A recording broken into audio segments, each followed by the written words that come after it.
Eh les gars, comme tous les lundis, c'est lundi des followers et c'est toi qui choisis le sujet. Et vous avez été nombreux à vouloir qu'on parle de la Colombie. Donc abonne-toi à Tarmac, installe-toi et je t'explique les bails.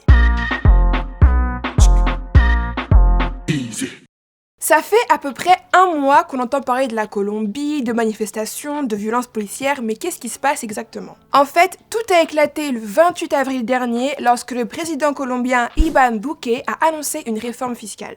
En gros, il voulait augmenter la TVA sur les biens de première nécessité et augmenter l'impôt sur le revenu pour assurer un revenu minimum aux personnes les plus démunies. Sauf que cet argent, il voulait le prélever sur les classes populaires et les classes moyennes qui struggle déjà de ouf. Et là, les gens ont dit non, c'est mort. Parce que je t'explique, déjà, c'est chaud. Comme pas mal de pays d'Amérique du Sud, la Colombie, c'est un pays avec pas mal de corruption, qui est très inégalitaire, avec un fort taux de chômage et un gros problème d'insécurité. Et en plus de ça, tu rajoutes par-dessus une pandémie avec des gens qui tombent malades, qui n'ont pas les moyens de se soigner, qui meurent et qui en plus n'ont plus d'argent et ne peuvent plus travailler. Pour que t'aies une idée, le chômage en Colombie a passé la barre des 16% et le PIB a diminué de 6,8%, ce qui est quand même beaucoup. Et puis là, t'as le président qui a l'audace d'annoncer une réforme fiscale. Les gens n'ont pas accepté.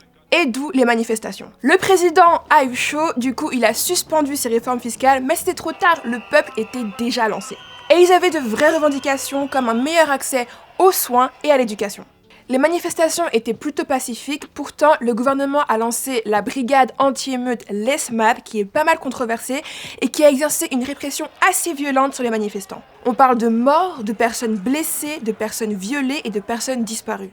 L'ONG Temblores avait dénoncé entre le 28 avril et le 12 mai 2000 syndicats de violences policières, 39 morts, 16 agressions sexuelles et 1055 détentions arbitraires. Le président reconnaît à peine ces violences policières qu'il traite un peu comme des cas isolés et les justifie en faisant croire que les manifestants étaient des vandales ou des gens affiliés à des groupes dissidents comme les FARC, alors que c'est totalement faux. Tous les experts s'accordent à dire que les manifestants sont pour la plupart des gens normaux qui en ont juste marre qu'on les prenne pour des jambons. Le président essaie de faire un pas vers la population en proposant des réformes sur l'éducation, avec un accès gratuit à l'université pour les personnes les plus démunies et un meilleur accès au logement pour les jeunes. Mais les gens sont pas très convaincus. Au moment où je te parle, les négociations sont encore en cours, donc on espère vraiment qu'ils vont trouver une solution, même si c'est pas gagné. Je sais pas si toi aussi tu as vu passer le hashtag SOS Colombia. En tout cas, on espère vraiment que tout va s'arranger pour les Colombiens. Si t'es Colombien, dis-le nous en commentaire et on se retrouve pour un prochain Easy. Hey, t'as kiffé cette vidéo? Commente, partage, mais surtout abonne-toi à Tarmac.